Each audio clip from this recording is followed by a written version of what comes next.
I'm Jerry Marzinsky, and next to me is Caprice Thorsen. And I've worked in the front lines of mental health for 50 years at this point.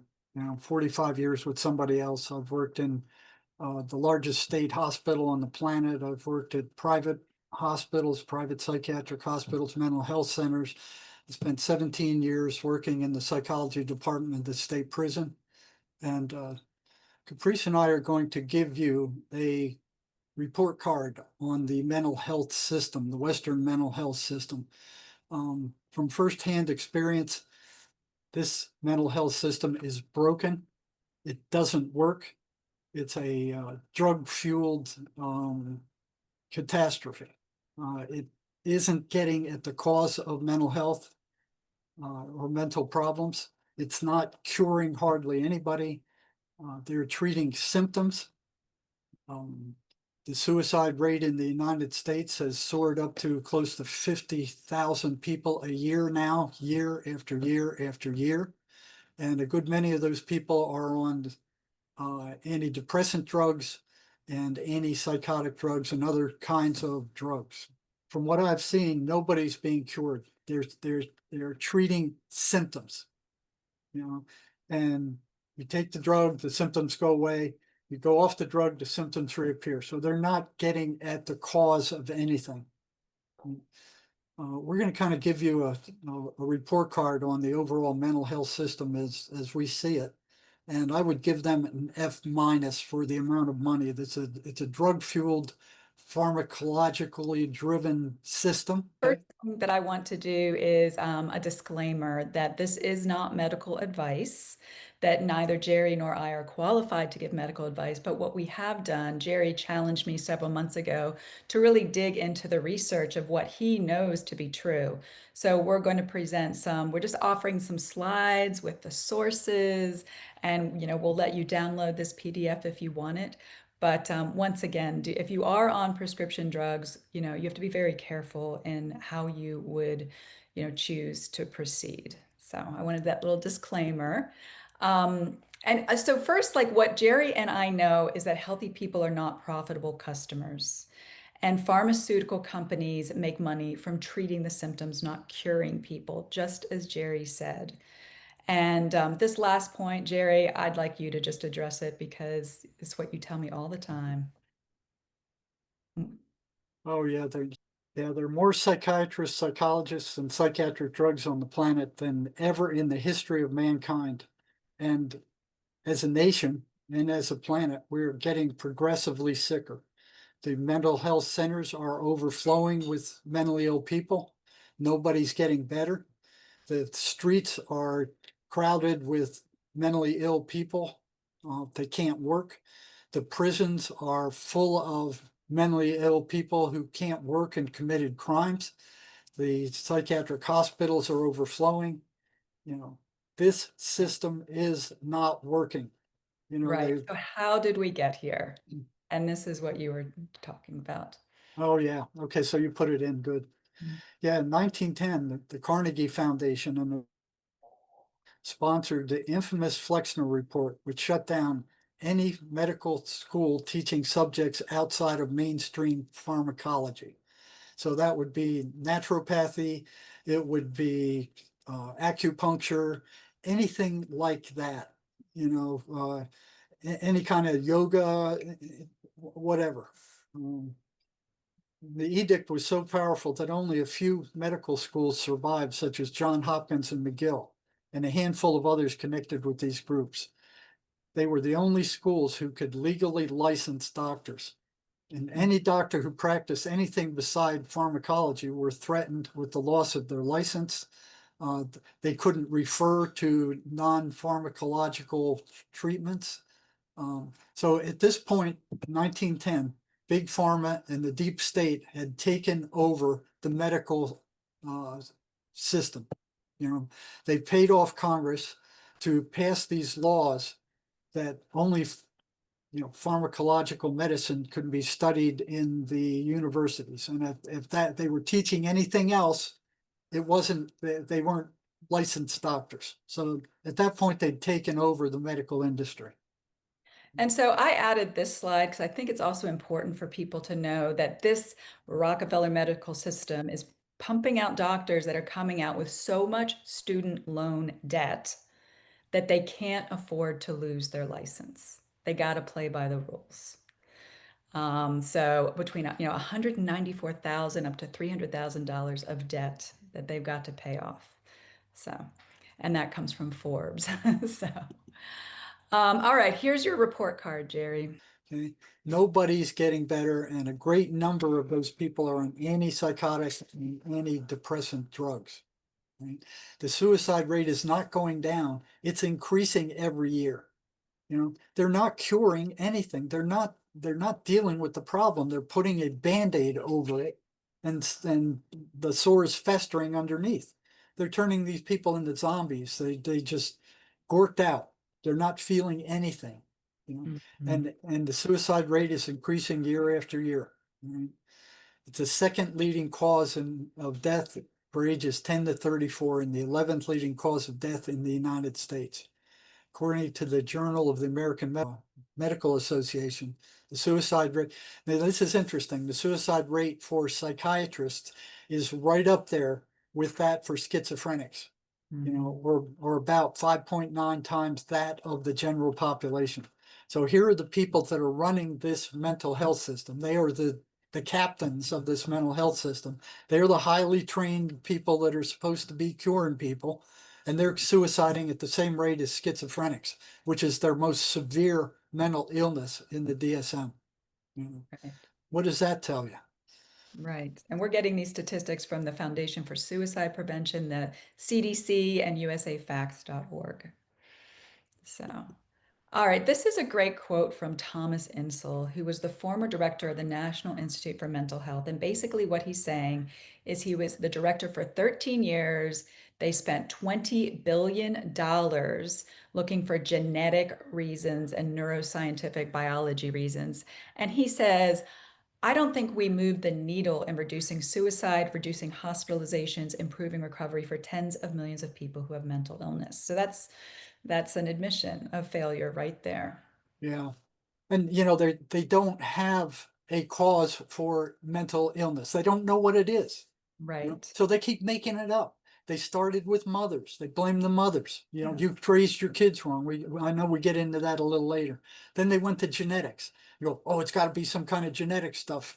And they got away with that for 10 years. So notice they pushed it from some place that could be observable by the population. The mothers, they go, hey, what did we do? You know, Right. and that's So, observable. So they pushed it up to where it couldn't be observable. Genetics, you got to be a geneticist to right. study that. The regular doctors, the regular psychiatrists, yeah, the regular person didn't have access to genetic type stuff. And it took a while, maybe 10, 15 years for the geneticists to get around to studying schizophrenia. Right? And in the meantime, they're going, well, yeah, it's genetics. We believe it's genetics. And then when they couldn't find a specific genetic cause, they came up and they go, well, it's not just one genetic cause, it's a bunch of them all put together and we'll figure it out eventually. But they didn't find anything. So they went to the biological imbalance cause. Okay, so Right. And we're going to get to that soon. But first, yeah. let's talk about your favorite work of fiction, the DSM. Oh, the DSM. Yeah. Yeah, Right. the DSM, it's their Bible. It's the Bible for psychology and psychiatry. They got every psychiatric diagnosis known to man in there. Mm. Right. So started out with 109 disorders, you know, and then it just ballooned from there. Every 3 years, I think they meet and they make up these disorders. They're totally made up. From what I heard, it sounds like a tobacco auction. Somebody comes in and goes, "Hey, I got a new mental illness here, and this is what it is." And then they, 2/3 of the people or the psychiatrists who belong to that group are under the influence of pharmacology, you know, the big pharma, you know. So they're looking for something to make another medicine to treat. So they come up with these disorders, and then they come up with a medicine to treat them, you know. Right. And some Right. of them are absolutely ridiculous. You know, Yeah. coffee drinking disorder, I mean, is one of them. you know? Right, exactly. So the point that we're making is like the former DSM-4 task force chairman said this. There are no objective tests in psychiatry, no x-ray, laboratory, or exam finding that definitively will say that someone does or does not have a mental disorder. Like there are no tests. It's Yeah, all observing behaviors. yep, it's And all it's subjective. all subjective. So here's what Thomas Sad says. Psychiatrists call manic depression and schizophrenia mood disorders and thought disorders. And then he makes the point, unlike bile or urine, you cannot observe thoughts or moods, right? And so that's why they call them disorders. That's why it's the Diagnostic and Statistical Manual of Mental Disorders, because they can't really call them diseases, but they pretend they are diseases, They right? tried. They tried. They got knocked back down by the medical association because these things are not diseases. They want you to think it is. So yeah, like Caprice says, they now call them disorders. They Right, got child relational disorders. So that's kids fighting. right. They got all these crazy disorders, Yep. and they have all these stupid meds to, for the disorders. So yeah, Yeah, here are some of your crazier ones in the DSM that you told me about. Caffeine. yeah, caffeine. You drink too much coffee, you got a caffeine disorder. You Right, know, anxiety and sleep disorders, and you look at this DSM and it looks like a real scientific work. I mean, they have categories and subcategories and subcategories and numbers all over the place and these different syndromes and disorders. It looks like, some mad scientist put it together.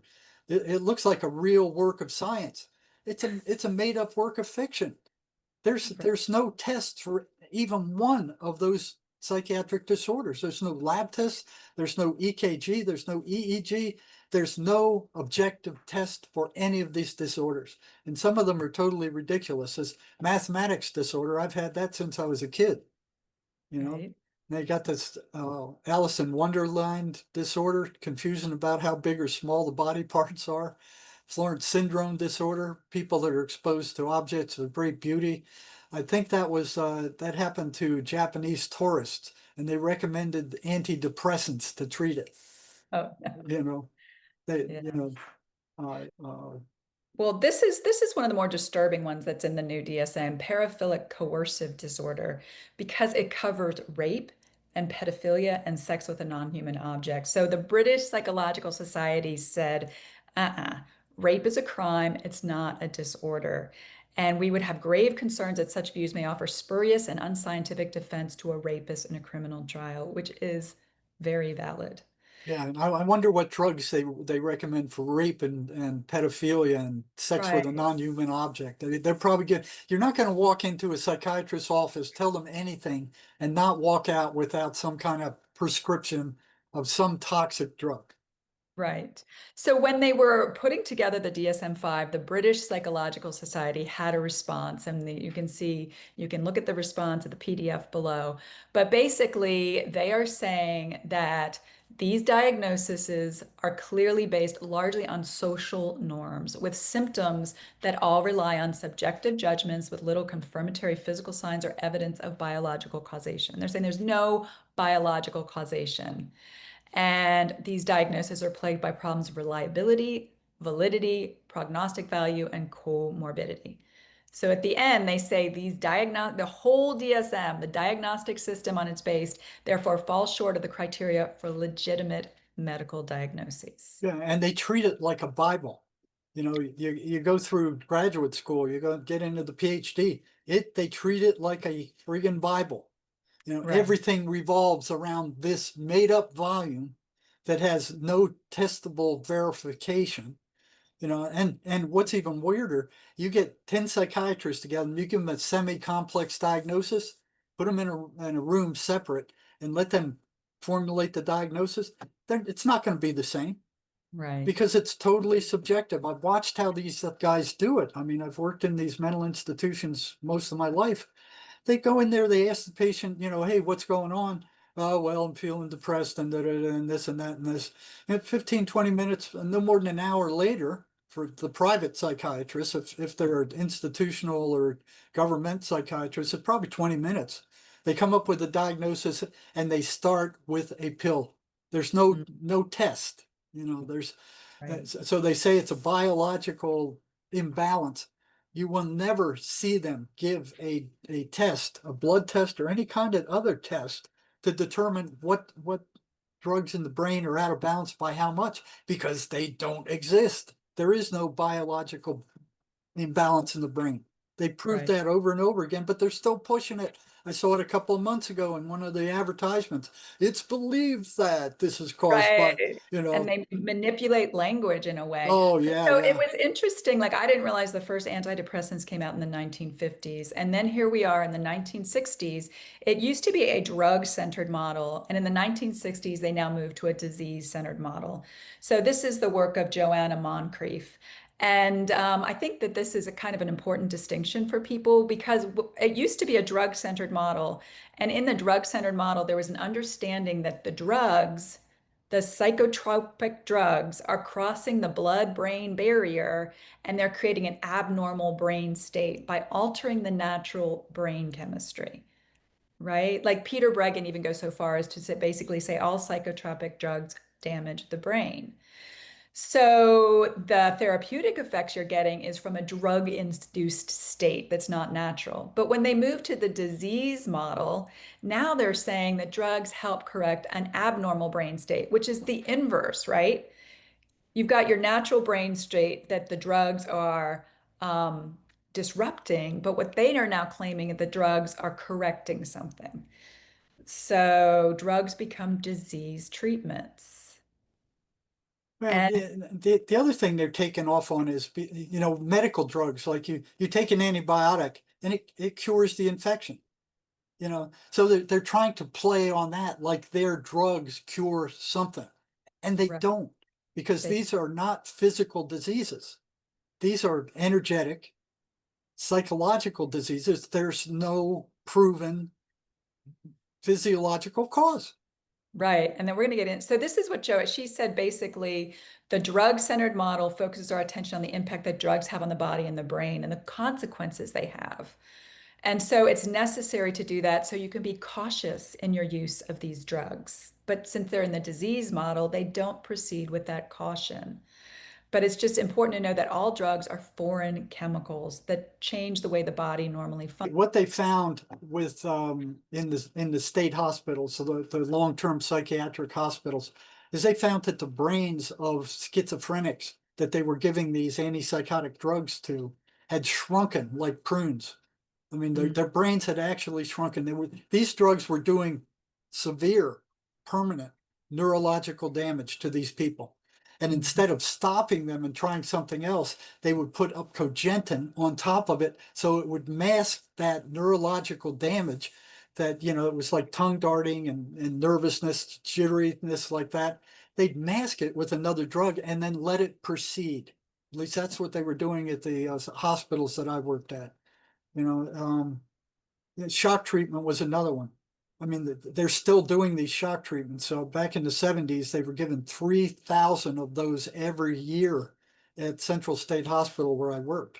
And each one of them was causing neurological damage. A neurologist could see the neurological damage after even one of them. Mm.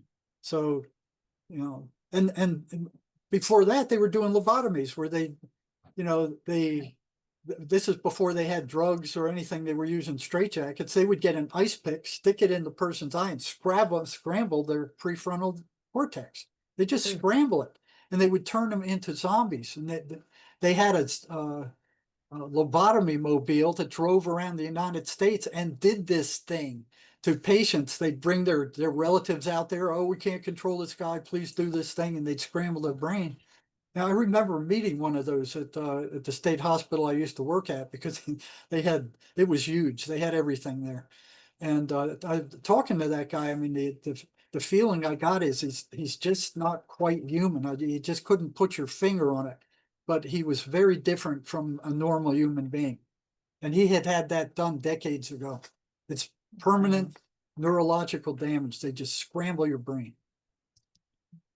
And what Jerry and I keep saying is that psychological distress is not a brain disease.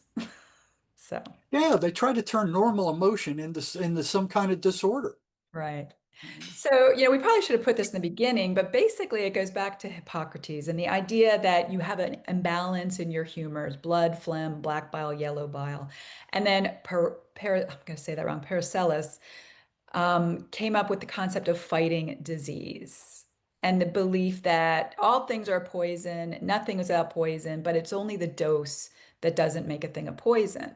So what they're saying with these psychotropic drugs is if you give the right dose, it's okay that it's a chemical poison. And we're saying, no, no, no. No, no, no, And no. it's also like not everything is a poison. What do you mean nothing is without poison? An apple, you know, if you organic apple's not a poison. So the whole basis of modern medicine is flawed. And Yeah, so and you look at what they do. I mean, some of these patients have had, like they got like 16 pills.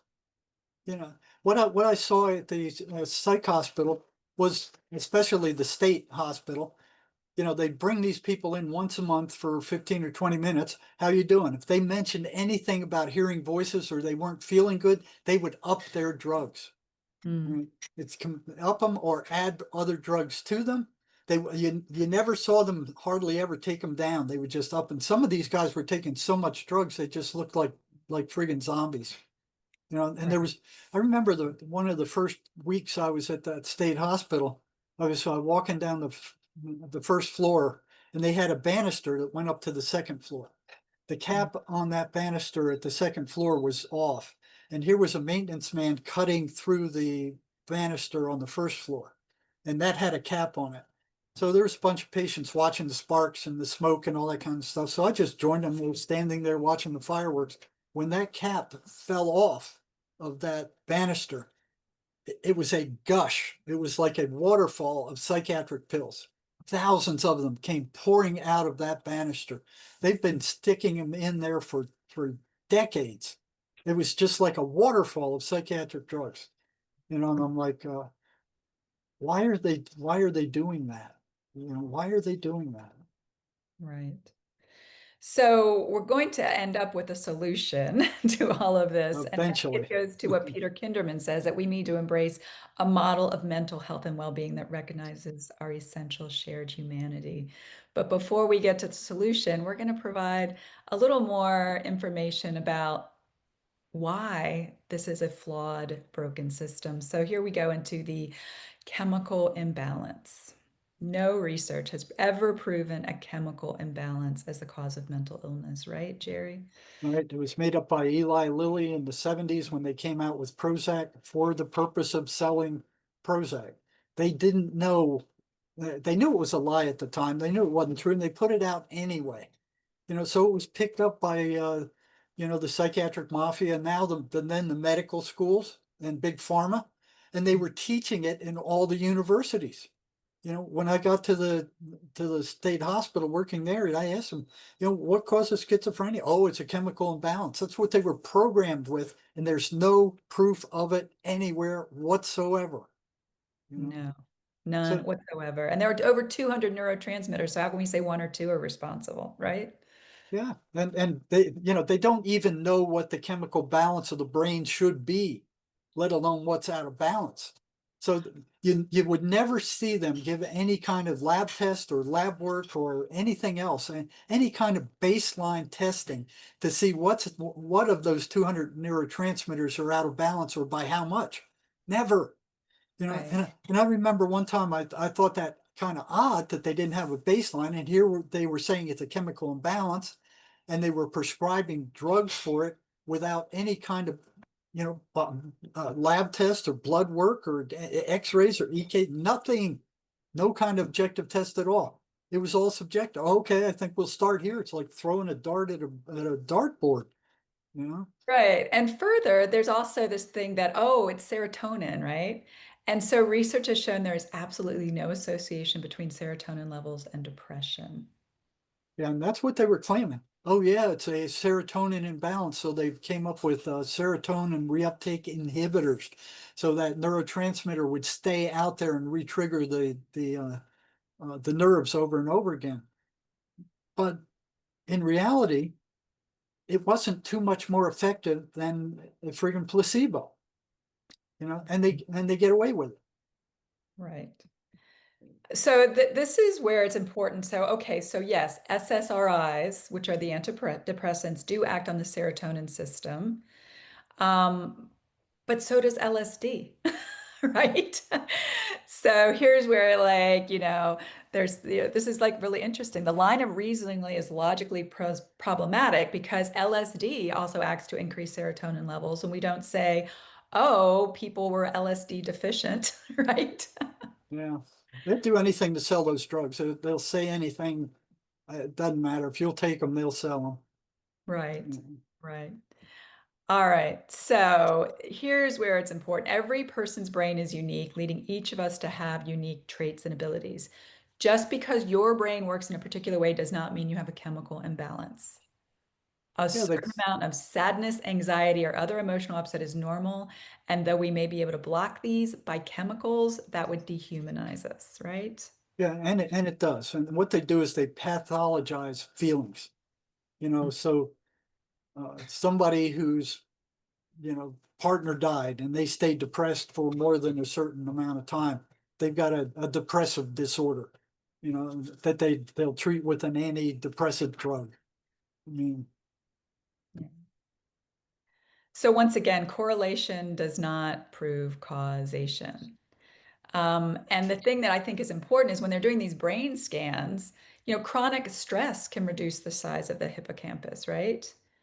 And so they're discounting the environmental causes of emotional distress.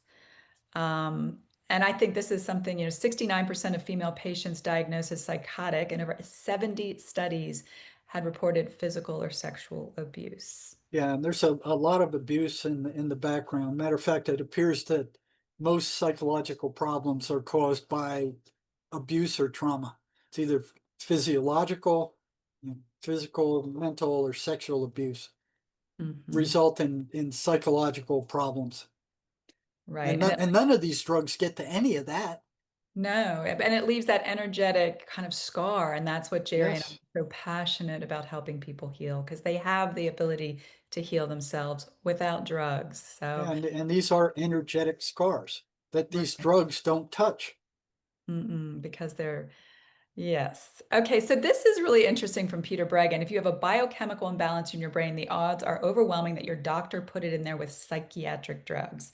In fact, these are the only known biochemical imbalances in psychiatric patients. The biochemical imbalances are caused by drug treatments and electroshock, as you just said, right? So these drugs are developed to cause a chemical imbalance in the brain, which is really interesting, right? Yeah, and some of them are you can't go off these drugs suddenly or you risk your life. And several of the antidepressants trying to get off them, Wellbutrin's one of them. You try to get off that stuff once you start it, and it's like a heroin withdrawal. Mm, And I wouldn't be surprised if the drug companies put that withdrawal in there to prevent these people from going off those drugs. wow. I've seen patient after patient that was on Wellbutrin and they could not get off it. They almost had to go to a drug treatment program to get off this stuff. And then you got Ritalin and Adderall and Um, those are amphetamines.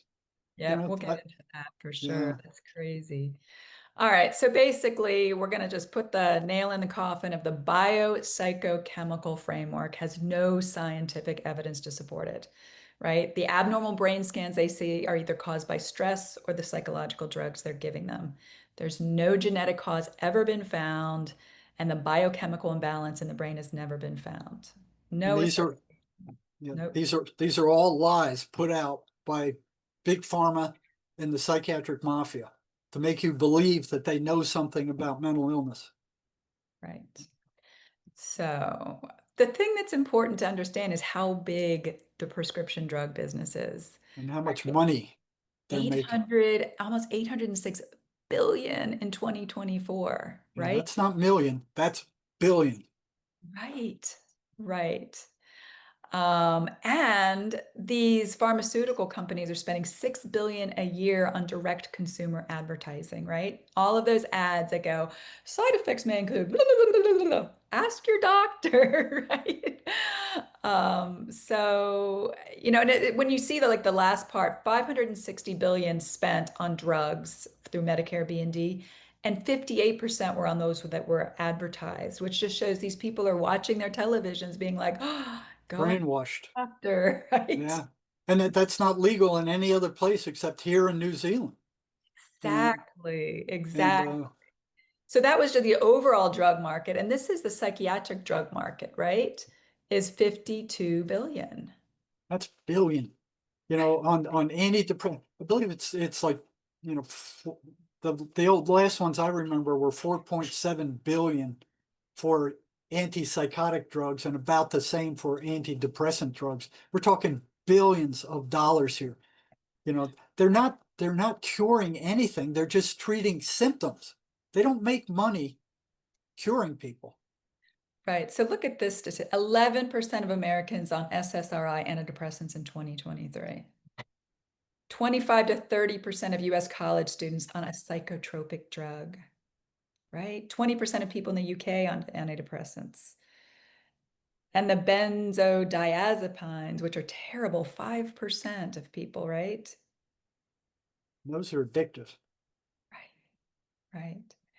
And so from 2012 to 2023, stimulant use increased by 60%. That's amphetamine, Adderall, Ritalin. Right. And guess what? 32% of those stimulants are for patients under 20 years old, Yeah. right? So big business, big business. So I want to talk a little bit about the types of psychiatric drugs, Jerry, because probably most people don't know the categories. Um, Antipsychotics, those are given mainly to schizophrenics. Is that correct? Or people diagnosed with schizophrenia, I should say. Well, they give them for virtually everything, but it's primarily used for schizophrenia. There's Risperdal, Seroquel, Thorazine. In the state hospital with Thorazine, that was a rough one. They take it for long enough. They can't walk right. They called it the Thorazine shuffle, where they kind of shuffle their feet. They no longer walk with a normal gait. That's neurological damage that was taking place, and it was common. Hmm.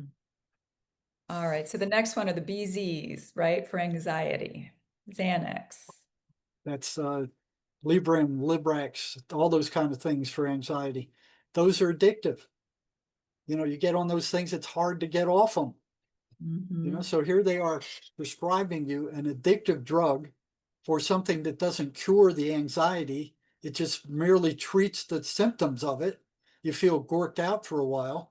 And then when you run out of medicine, it's even worse because you got the side effects of the drugs on top of that. Right. And as we'll dig into this deeper, we'll show that oftentimes it makes the anxiety much worse. So then the big group is antidepressants, the SSRI antidepressants for depression, Prozac, Zoloft, that whole group. Yeah, again, many of them, they're not very effective, and many of them work only slightly better than friggin' what do you call it, a placebo. Right, right. We'll show those studies. And then polypharmacy for bipolar. I guess they're just throwing a whole bunch of Yeah, different. they throw in all that. Usually they'll use lithium for one of that, or what was the other one? Started with a B. Well, no, I forgot what it was. But yeah, they'll just mix all kinds of stuff in there. But usually it's lithium. And then it's striking that for ADHD, this hyperactive disorder, they're giving them stimulants. So we'll show the results of that too. Yeah, But and the direct consumer advertising, once again, this is what Jerry said. It's only approved in the United States and New Zealand. No other industrial country allows that. So, it's crazy. Ask your doctor about this. They always show somebody smiling while they're putting all these subcaptions about all the horrible side effects it has. You know, right. All the it's a happy imagery. Ah, happy imagery. Yeah, you're paying effect to the imagery and you're not looking at all the side effects, including death in a lot of cases. and suicide. Right. Okay. So let's get into the long-term efficacy of these because the thing that really shocked me is they're not doing any long-term studies on these drugs. They're all 6 to 12 weeks. How do they get away with that? They get paid off. You know, the FDA, and they're being paid off by the drug companies. They're all paid off. The drug companies have a lot of money. They control the educational system. They control what gets published, what doesn't get published. You publish something they don't like, your grants are being cut off. You Right, know, they control the medical schools. They control what they teach. They control what they think. They're it's kind of like a brainwashing factory.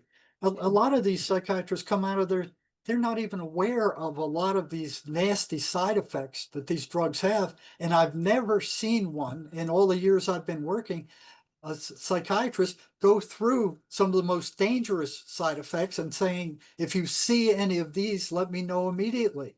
They don't do right, that. They'll go, oh, you're going to get blurred vision. You'll get dried mouth. You know, you might get some sexual dysfunction, but it will go away after a couple of weeks. They don't talk about the damage it does to the neurological system long term. They, right. I'm not even sure they know it. I don't know. I've never seen one tell a patient. Well, and they're not even trying to cure anything. They're just masking No, symptoms, as we said. they're, And then they're just dishing out drugs. the protracted withdrawal, sometimes the withdrawal symptoms never go away, right? Mm. Crazy. All right. So it was interesting. I sent Jerry an article earlier that the new HHS secretary is now launching a study to say, do psychiatric drugs cause violent behavior? Yes, they do. Yeah. Look at you, and suicidal behavior too. You see on the small print on a lot of these antidepressants, suicidal ideation. And like Mm, we said earlier, 50,000 people in the US are killing themselves every year. And a good many of them are on these antidepressant drugs, you know, and the rate keeps going up. So what's happening here? You know, what they're doing is not working. It's not working. It's like doing the same crap over and over again, getting the same effects, and it's getting worse and worse and worse.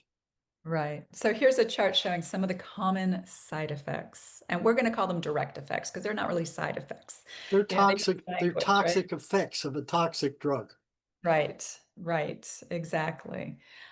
So we'll get into, so okay, let's get into what is one of the most scary, severe mental disorders, schizophrenia, right?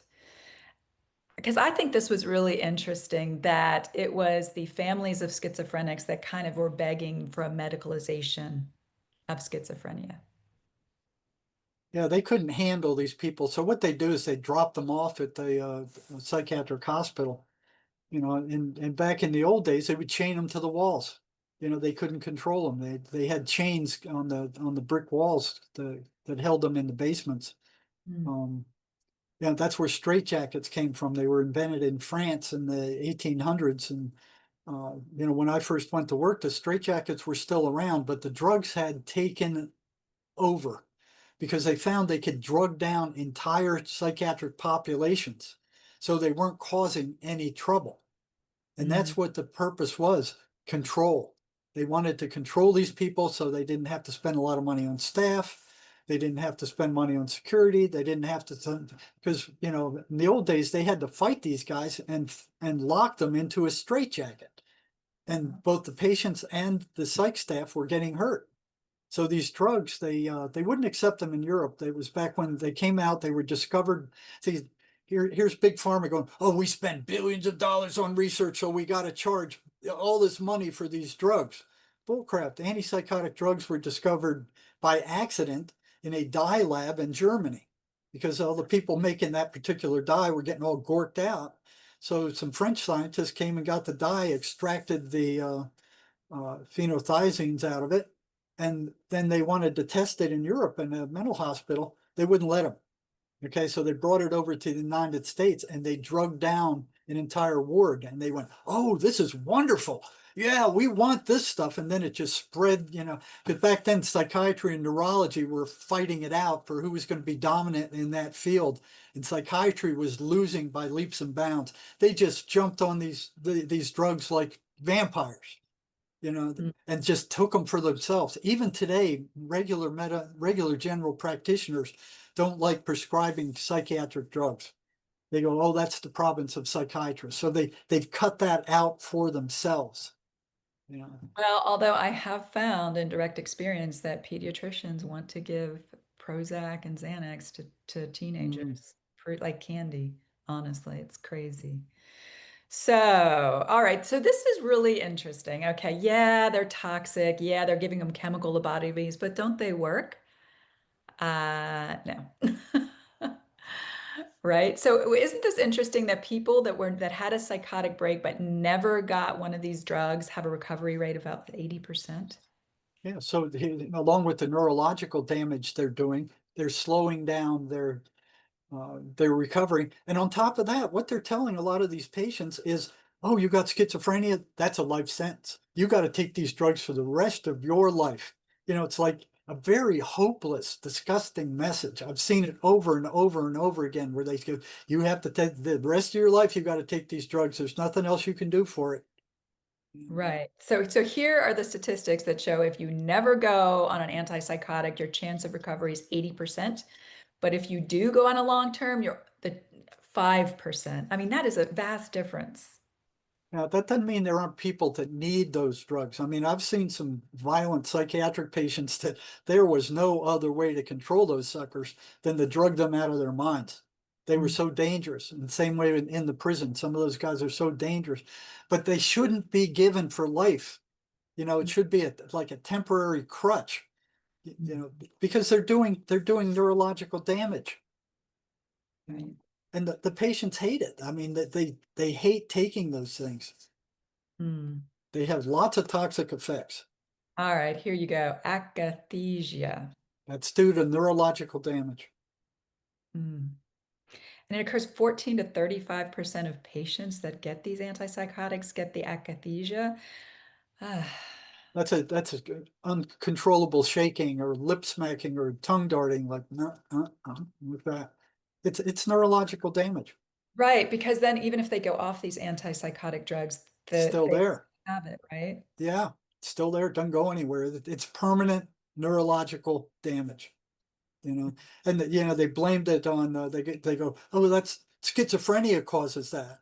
But the researchers proved no. We give it to rats, monkeys, and uh, you know animals, and they get the same thing. Happens to them. You know, so the big pharma went nuts about that. They couldn't stand it. Right. So yeah, here it says over 300,000 cases of motor brain damage because of these antipsychotic Yeah, drugs. and I'm that's sure that. permanent neurological damage. Yeah, Mm, same thing with shock treatment. You know, right. All right. So this is interesting because in 2005, they did a public health advisory and they basically said that treatment for behavioral disorders in elderly with dementia, um, it's increased. If you give them these antipsychotic medications, it increases mortality from 1.6 to 1.7 fold. yeah, there are people who die because of these drugs. I mean, I've talked to a few of them. Their relatives have died due to the use of these drugs. These are Right. dangerous drugs. So in 2005, they offer this advisory, but guess what? In May of 2023, they approved an antipsychotic drug for agitation in patients with dementia, even though it increases mortality. Yeah, and look at the cost, 14,000, 1,400 a month. This is another thing that these buzzards are doing, is right now to stay sane in the United States for 1 month, you're paying like $200 a visit for a psychiatrist to prescribe these drugs for you. And then you're paying close to 800 or $1,000 for these antipsychotic drugs. You go across the border into Mexico, you can see a psychiatrist for a fraction of that price. He'll give you a diagnosis. You can go into the pharmacy and buy them over the counter without a prescription. So if you Wow. feel you don't need them anymore, you don't have to take them for about $75 for the same drugs that are made by the same companies here in the US. So they are raping the US citizen on these drugs, going, oh, well, they can afford it. So we're going to charge them, thousands of dollars more for these drugs than we will for Mexico or some of these other countries. Trump just stepped in on that and said, no, you will not charge US citizens any more for these drugs than you're charging the poorest country you're selling them to. And boy, they went nuts over that. They went absolutely nuts. But they've been robbing us blind for decades. Right. And we can see by the, this approval that there's profits over people. So now we're going to move on to the class of BZs, because I can never say the benzodiazepine. Is that how you say it, right? Yeah, benzodiazepines. Benzodiazepines. Okay, so after withdrawing, people got worse than they were before they started the drug. That's a problem, right? Yeah, that's a problem. People who never took Xanax continued improving down to less than 2 panic attacks on average, while people who took Xanax and then discontinued went up to 7 panic attacks on average. Overall anxiety got worse for people who'd taken Xanax. I don't think And that people are being told this information. no, and Xanax is addictive. It's really hard to get off of once you start it. Right. They love that because they're selling Xanax left and right over the counter. I mean, it's not over the counter, it's got to be prescribed, but they go back and, oh, I need my Xanax. I can't sleep without it. I can't function without it. I have to have Xanax, and they dishing it out. Right. Now look at so the benzos leads to 4-fold increase in depressive symptoms. So you're taking it for anxiety and then you get like very Depressed. Oh, and this is what you were saying also is that users are consistently more impaired across all cognitive categories. And it leads to malaise, ill health, and neuroticism, job Yeah, loss, unemployment, and loss of work through illness. So these are really damaging people's lives. yeah, and here people are taking them because the doctor told me to. They know what they're doing. Yeah, they Mm, know what they're doing, all right. They're lining their pockets. right. And then this is, if you look at the product, I just pulled this from the Pfizer product monograph for Xanax. Look at all of these symptoms and how the incidence of them. I mean, the information is right there for the doctors to look at. On top of it being addictive. Right. Okay, now we're going to move on to the SSRI antidepressants, right? Here are the most common toxic effects, which is crazy. Lots. Um, Plus, it so turns you into a semi-zombie. Well, so because all of these effects are so bad, the Food and Drug Administration issued a black box warning on antidepressants. And this is what it said. Antidepressants increase the risk of suicidal thinking and suicide in children and adolescents with major depressive disorder and other psychiatric disorders. They had to issue this black box warning So it makes because them of feel suicide. worse. Right. Now, so that's a black box warning. Look at all the drugs that it's a black box warning on. Look at all of those. Yeah, all these things lead to suicidal ideation. And they prescribe them by the truckload. Mm. Mm, mm, mm. Well, and that just so it gets worse. The case against Prozac, right? So in clinical trials, the use of tranquilizers were used to convert people that got severe agitation. And so when they submitted the clinical trial data for Prozac, it showed little to no benefit when those tranquilized patients were removed, right?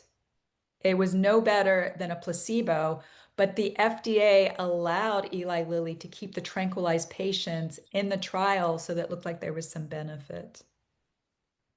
They're being paid off again. Right, right. So yeah, so then the company paid off the plaintiffs large amounts of money not to introduce evidence.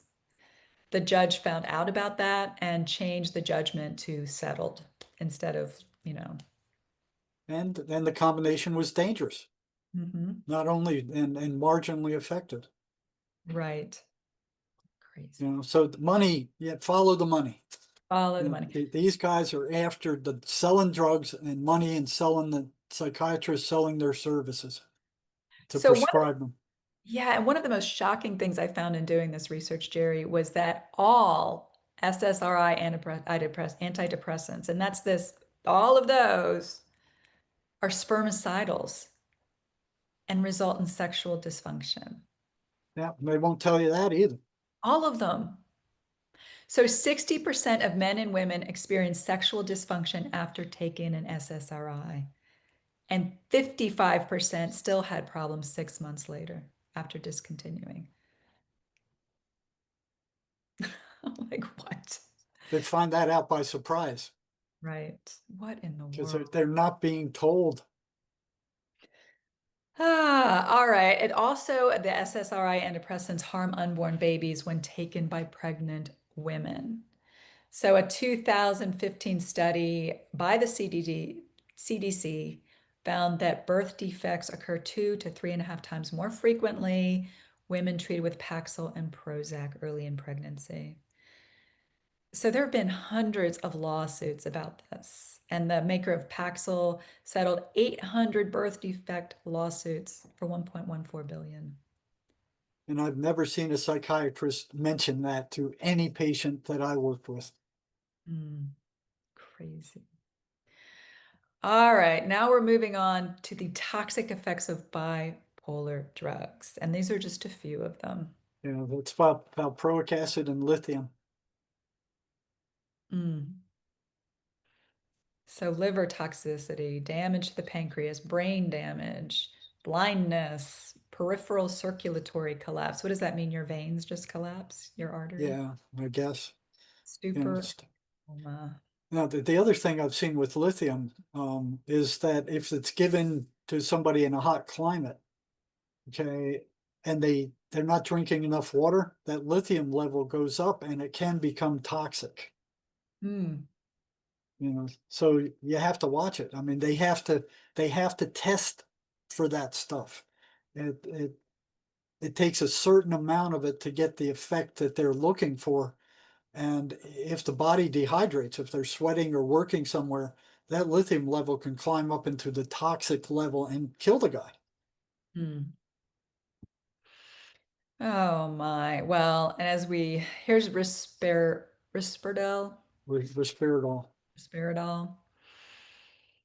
That's one of their new atypical drugs. And what atypical usually means is it doesn't have as many nasty side effects. So what they're doing is that's how they're improving the drugs. The side effects aren't quite as nasty, you know. So that's their modern improvement. But they're still causing the same kind of damage. Right, right. And they're giving it to autism patients as well, which is Yeah. jeez. All right, now we're going to get into, as a mom, one thing that just breaks my heart, the children that are being put on these psychiatric drugs. 3.1 million 0 to 17-year-olds given ADHD stimulants. 2.15 million on antidepressants, 1.15 on anti-anxiety, including those highly addictive benzos, right? So just 829,372 prescribed antipsychotics. You know, and they got a lot of kids on those antipsychotic drugs too. I have the figures here somewhere. But again, the kids, I mean, these things are doing brain damage and they're filling kids full of them. Yeah, here it is here. Now, these were 2017 figures. 2.7 million kids on antipsychotic drugs in 2017. 622, over 622,000 under the age of 5. 80,000 on ADHD drugs, which is amphetamine. 35,000 on antipsychotic drugs. Over 85,000 on antipsychotic drugs. So these are the worst ones that are causing the brain damage, the neurological damage. Over 389,000 on antidepressant drugs. And this is on 2017, and it's much higher now. They don't care. They don't care. They don't care. So we're going to talk about the case against ADHD. ADHD is not a disease. It's an umbrella term for a group of behaviors that annoy adults. There is no documented biological or genetic cause of ADHD. So basically, what they found is children are going to act out in environments that are not suited to childhood, like sitting still at a desk in school and listening to a lecture. Yeah, that used to drive me nuts. I couldn't stand it. Right. So once they're diagnosed, and the diagnosis is so easy to get, we're going to show you, they give these powerful stimulants that are related to amphetamines. You know, and I talked to a lot of prisoners when I worked in the psych department there that started off on these drugs. And then that wasn't good enough for them. So when they got off, when they got to the streets, they just went and bought meth off the streets because these things are amphetamines. So, Ritalin, Adderall, Atarax. and so basically, Jerry, do people build up a tolerance to these drugs and then they just need more and more? Somewhat. Um, but yeah, it makes them feel good. I mean, amphetamines make you feel like Superman. You have a lot of energy, you're very quick, you get a lot done. Um, but the more you take, all of a sudden you start hearing voices. So that we're talking about um, meth now. Okay, Mhm. so that they move to meth, they start hearing voices, and it's like they go, "Oh, that's just a hallucination." And when I come down, it'll go away, and it does. And that may go 10, 15, 20, 50 times, and then one day those voices don't go away, and they're just as psychotic as any of the psychotics in a state hospital. And those voices are there for the life of them. They will not go away. It creates psychosis at a level far past any other drug. The prisoners used to call it the devil's drug. Mhm. And those voices are nasty. They tell them you're no good, you're ugly, you're stupid, people are plotting against you, they're trying to poison you, they're trying to kill you. I mean, it's always negative stuff. Mhm. Yeah, absolutely. And it was your work on that that kind of led me to the work that I'm doing now because, yeah, they're not hallucinations of these voices. No, they're not hallucinations. They run very specific, repeatable, predictable patterns. The psychiatric mafia is insisting that they are auditory hallucinations. Hallucinations don't run fixed patterns. And it was the same patterns on, when I worked in the state hospital in Georgia as it is with the mental health uh, facilities I worked here in Arizona. Same patterns. It's like they were all made by some cosmic cookie cutter somewhere. Oh, You jeez. know? Yeah, the evil one is busy, unfortunately. Yeah, those things they're not hallucinations. No. So the case against ADHD drugs, basically they did a study of giving primates these stimulants and they transformed these primates from active, inquisitive animals into compulsive, dull creatures. Play, that most important method of learning, is typically reduced to zero. So we're putting our precious children on these stimulants and taking away their desire to play. That's crazy. And so they do it by disrupting the connections in the frontal lobes of the brain. They rev up overactive dopamine, norep, I'm going to say that wrong. Norepinephrine. Thank you, and serotonin. All right. So dexedrine and Adderall are pure amphetamines, right? Yeah. Even the Journal of the American Medical Association says Ritalin acts much like cocaine. The same effect as cocaine is just as addictive. And we're giving this to how many children? Many thousands. All right, so then I want to just show people how easy it is to get diagnosed with ADHD according to the fictional DSM-5. Just listen to this. If a child fails to give close attention to details or makes careless mistakes in schoolwork, or has difficulty remaining focused during lectures, or does not seem to listen when spoken to directly, fails to finish schoolwork or chores, avoids dislikes or is reluctant to engage in tasks that require sustained mental effort like schoolwork or homework, fidget with or taps hands or feet or squirms in seat, leaves his place in the classroom, unable to be uncomfortable being still for extended time. I mean, That describes most kids. right, right. So it's so easy to get a prescription for these really toxic stimulants. So here are the direct effects. It overtaxes these children's heart because their heart rate and hypertension go up. It stunts their growth, causes stroke, involuntary movements, depression, apathy, as you said, psychosis, zombie-like behavior, obsessive compulsive, irritability, agitation, paranoid delusions. I mean, these are not good drugs. No, they're all toxic to some effect. Mm. Oh my goodness. All right. So the only reason psychiatry exists today is due to its illusions of disease and illusions of cure and treatment by extremely expensive, always damaging drugs. Now, once again, Jerry said there are some people who do, because of their violent behavior, need this, but shouldn't we be more cautious? Yeah, they're just dousing everybody with these things. Mm. So basically, the funny thing is, since the chemical imbalance has been so debunked by so many good researchers and doctors, they're now moving to a new theory, the brain circuitry defect. So I wanted to Mhm. kind of wrap it up with this because when something doesn't work, like the genetic, the chemical imbalance, they're just cooking up another thing to Yeah, sell these. another thing that they don't have any proof for, and it's always a physical thing. Notice that. It's not a spiritual thing. It's not an energetic thing. It's a physical thing. And they're not going to find any answers in a physical thing because it doesn't come from there. Right. So what are they now offering for this brain circuitry defect? Ketamine. Mean? What? It's only approved as surgical anesthesia, but they're offering it for depression and anxiety. I can't. What? Okay, it distorts the perception of sight and sound and makes the user feel disconnected and not in control.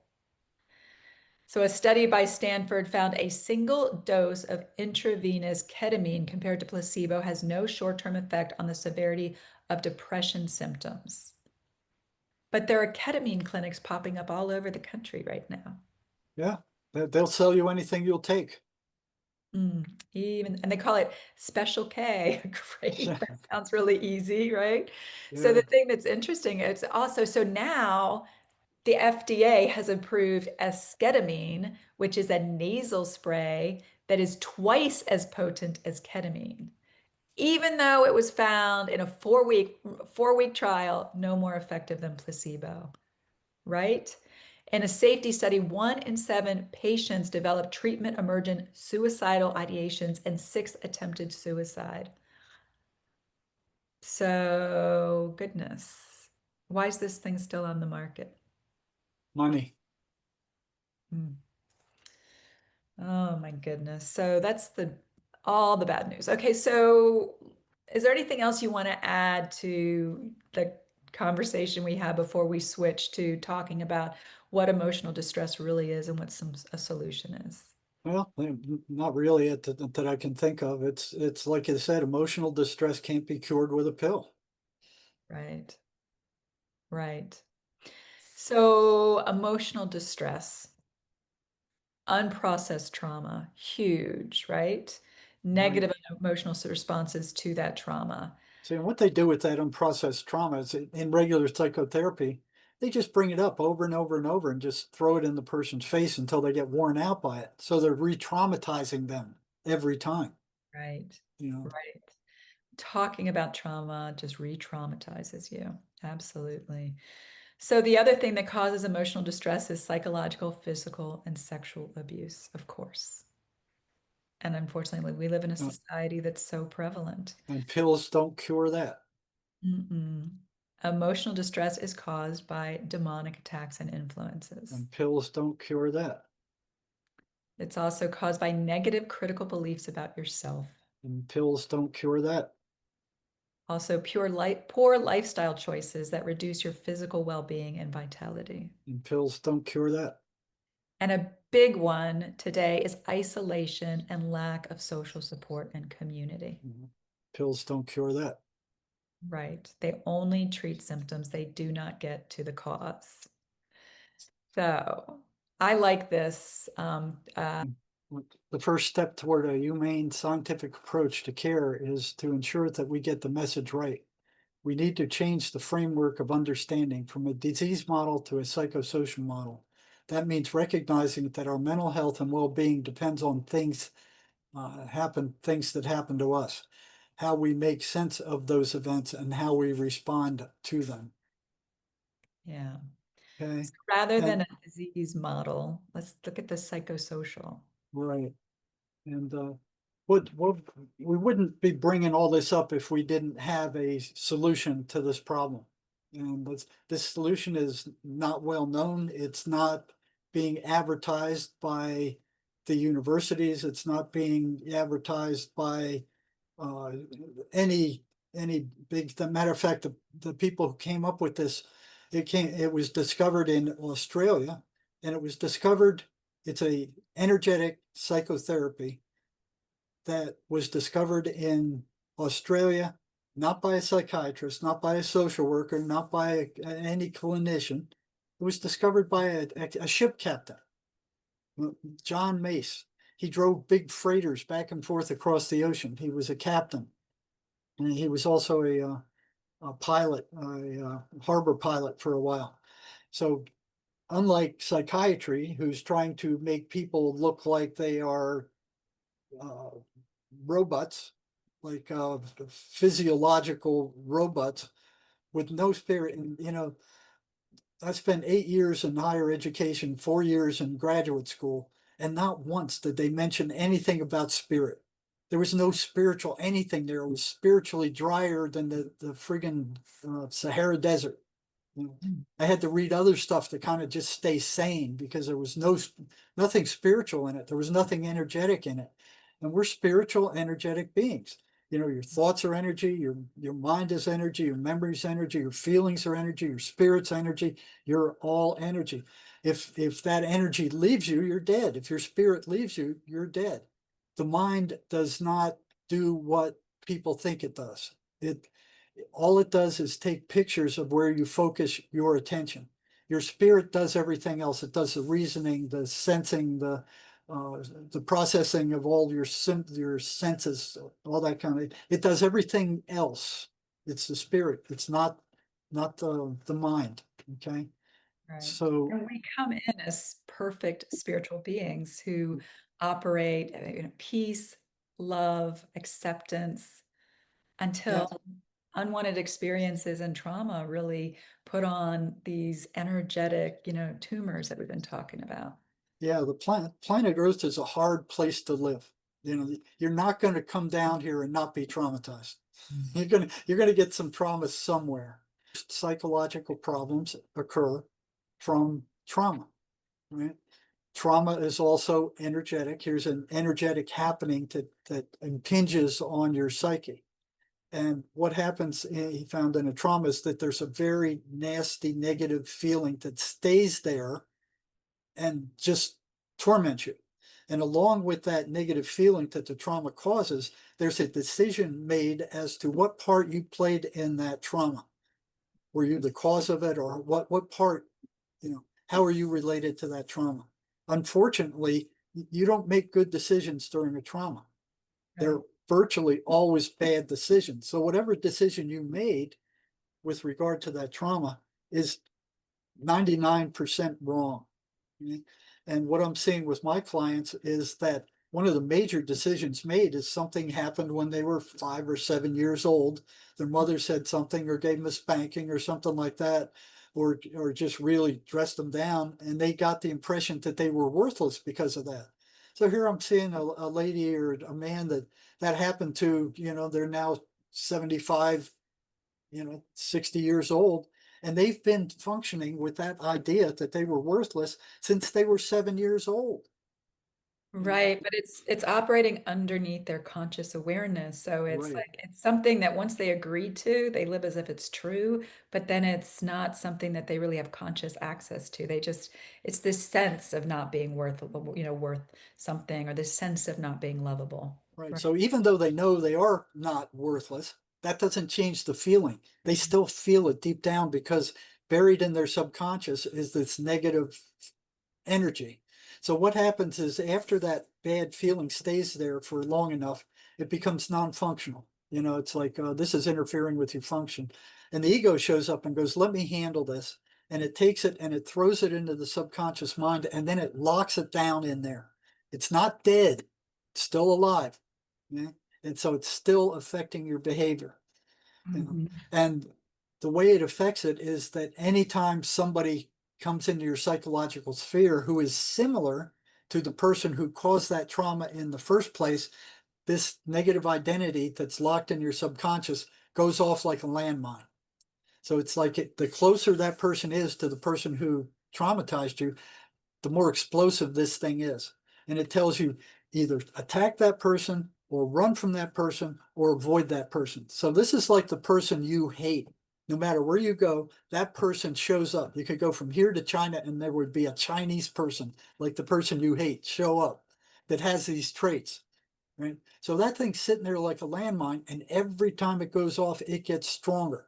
The stronger it gets, the more you believe that it's a part of your personality. But the Mhm. ego is projecting it out onto somebody else because it tells you it's that guy out there. You can feel it, you can see it. And a lot of times, as soon as somebody like that walks in the room, you know you don't like him. They don't even have to open their mouth. You just look at that guy and you go, oh, I don't like him. You can feel it. That's that negative identity up there. Okay. And it affects what you think, it affects what you feel, it affects what you say, it affects what you don't say, and it affects how the decisions you made in life. And it's in there working like a computer virus in the background. You're not aware of it. All you see is what happening outside, so it projects it outside. The other way that you see it happening is when you've been in trouble for something you did 2 or 3 times and you swear, I'm never going to do that again. 6 months later, you're right back there again. And you're like, how did I get here? You undertake some kind of training like driving a car. Right? You consciously learn how to be a car driver. You consciously learn how to be a nurse or a doctor. These are conscious decisions that you have made to take on that identity. Like a pilot, he goes through all that training, he gets an identity as a pilot. And when you first start driving a car, you're like all nervous and you're afraid you're going to make a mistake or run into somebody, and you're paying complete attention to what's going on. Now you get in the car after a few years and you're thinking about something else. That car is driving itself. And then when your attention is needed, your attention comes back and now you handle it. Sometimes you'll just drive to some location you've been to a million times before and you're running on autopilot, totally auto. You go, oh, that's not where I wanted to go. That's positive identity. It operates almost unconsciously. Negative identities like that also. It's like a brain virus, like a mind virus. Okay. It's operating in the background. You don't see it. Okay? But it's a batch, or it's a pool of negative energy that's stuck there. Okay. Mhm. And it's clouding your existence. It's clouding your feelings and everything. It's bad news. It's causing a lot of problems.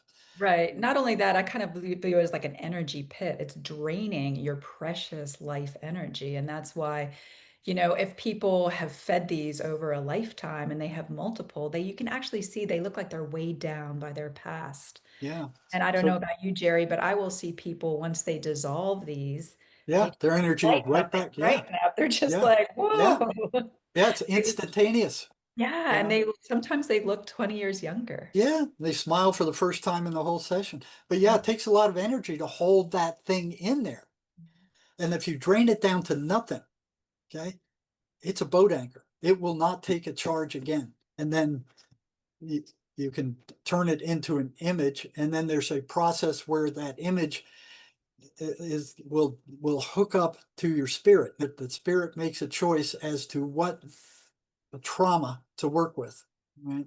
The second one is the spirit will drain that negative emotion once the apparatus is set up and it's hooked to the spirit. The spirit will take that negative energy and it will drain it down to nothing. Now, you won't see that, but you will feel it. And then it will be gone. Mhm. So you're working with a trauma and you bring the patient back, and after that thing is drained, you ask them, well, okay, go back to that trauma. How do you feel about it now? And they go, well, okay, I remember it, but there's no feeling to it. That negative Right. emotional energy is gone. It's drained. And like Caprice was saying, you can see them lighten up. You know, they're happier. And it happens within an hour. It's like magic.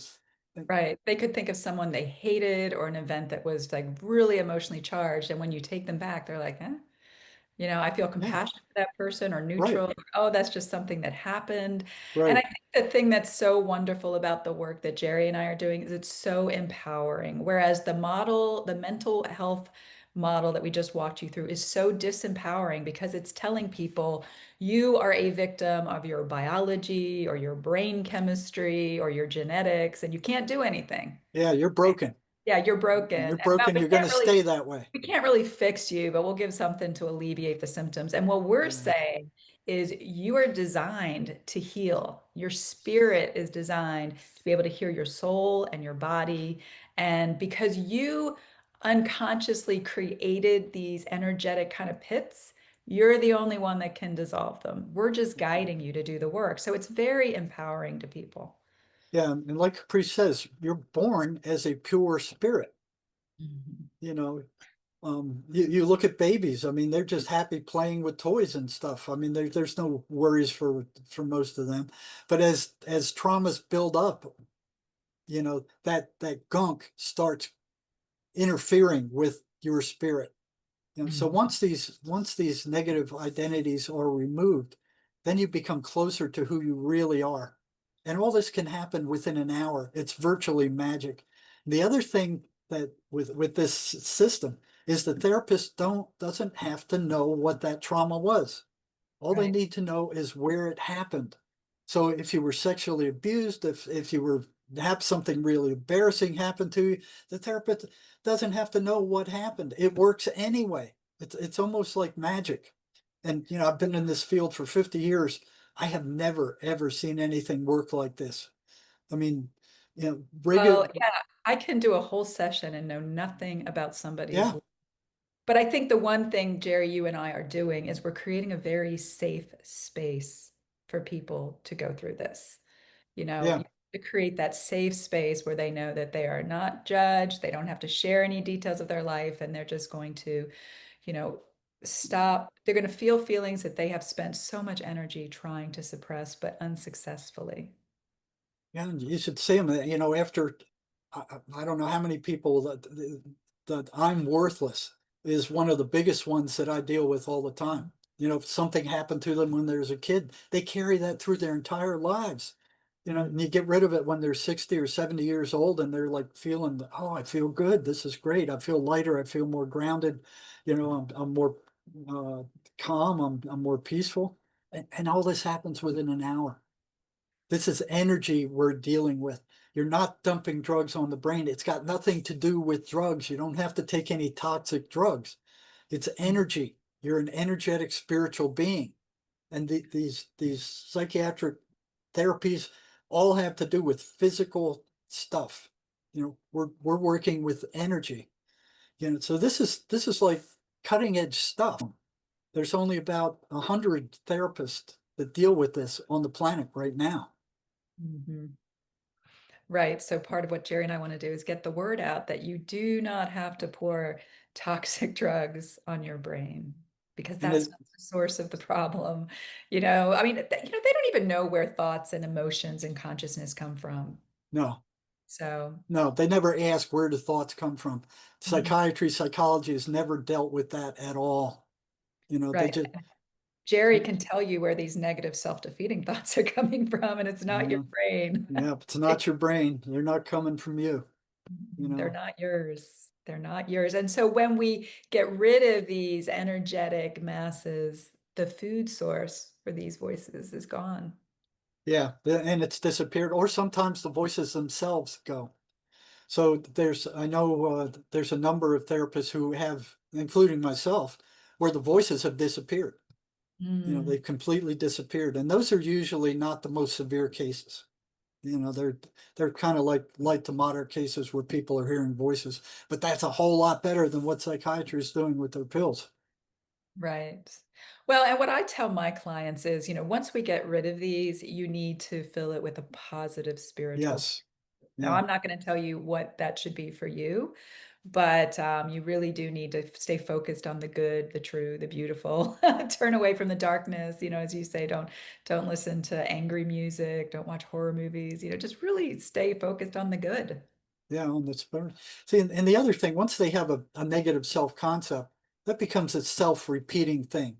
So, Mhm. they go, oh, I'm worthless or I'm stupid. Or so they start looking for evidence to reinforce that. And of course, they find it. Once it's gone, they're not looking for that evidence anymore. That thing is gone.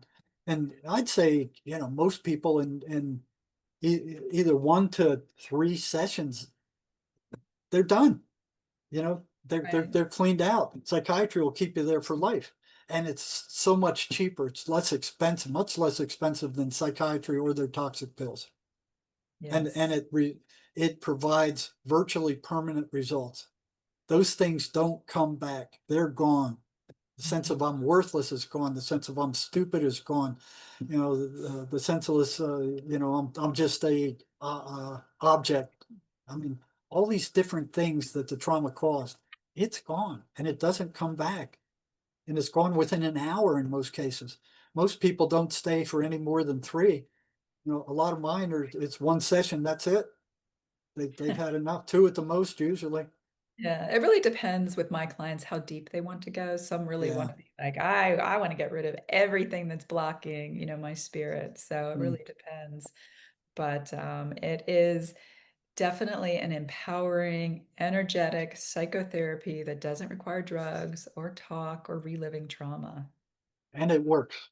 And it It works. actually works to get at the cause of the problem, unlike psychiatry and psychology. Right. I've had tons of in-service training. I went through all kinds of counseling techniques. You know, they really don't work well. They don't work well at all. This Mm. compared to what they're teaching in the university. They should be teaching this in the universities. Mm. Well, it was interesting. I was looking at some statistics from I think it was 2022 when they were like, what was the NIH like funding for research? And it was mainly genetics and brain science, and maybe 4 to 7% was going to alternative treatments like psychotherapy. So, No, they don't want this because this is going to interfere with them. I would say, from my, you know, almost 50 years of experience, that this system could probably take away 65 to 70% of what psychiatry is doing with better results. mhm. Right. And I mean, when I think about everything that I tried and all the self-help books that I bought, Yeah, yeah, it's totally gonna worthless. probably get rid of the need for all that self-help and personal development that people get on this hamster wheel of constantly trying to improve, improve, improve. And I think it is in just this they're trying to prove that they're lovable or worthy. And it's mm, Yeah, I've had doctors that I'm working with where something happened to them, and like you were saying, they're trying to prove that they're worthy, and they become a doctor, and they're still trying to prove they're worthy because of something that happened to them decades ago. right. So like Caprice was saying, it kind of takes all the garbage off your soul. So with each session, you get closer to who you really are without all this garbage messing you up. It just gets rid of it. Hmm. Mm. That's a good way. Yeah, exactly. We're just helping you clean up all the emotional garbage you accidentally picked up on your life journey Mm. so that you And can really be yourself and enjoy your life and create. You're here to create something beautiful. yeah, and you can read more about this on our website. So mine's jerrymarzinsky.com. And I've got some videos there on it. And Caprice and I are making this video also to let you know that this does exist. You Right. don't have to be taking these toxic drugs to deal with depression or anxiety or all this other stuff. I mean, um, Yeah. there's other things that can be done that are much more effective that they don't want you to know about. Right. And I put together like a whole document that's got a lot more resources if you're interested in doing I would encourage you to do your own research. Not to believe a thing Jerry and I said. We tried to source everything that we talked about today. But yeah, you can find Jerry at jerrymarzinsky.com and me at capricethorsen.com. And is there anything else you want to add, Jerry? No, it'll change your life. You know, like I said, I've been on the front lines of mental health for close to 50 years. I have never, ever seen anything work as well as this. You know, and they don't want it out. You know, it's not being advertised anywhere. You don't see it anywhere. Mm-hmm. Right. It's unfortunately our secret, but we're trying to get it out into the world. So, Anything else you want to say? um, I guess when I went through some really severe relationship trauma, I was told that I was, a broken vessel, but that's okay. It lets the light in. And I wasn't satisfied with that answer. I was like, I don't want to be a broken vessel the rest of my life. And so I just want to end on the note that your spirit is perfect, it's strong, and it's designed to heal. So there is nothing you can't heal. You know, and this system just gets rid of that junk that is impeding it. You know, Mhm. like when you're done, you will be closer to who you really are and not who you think you are.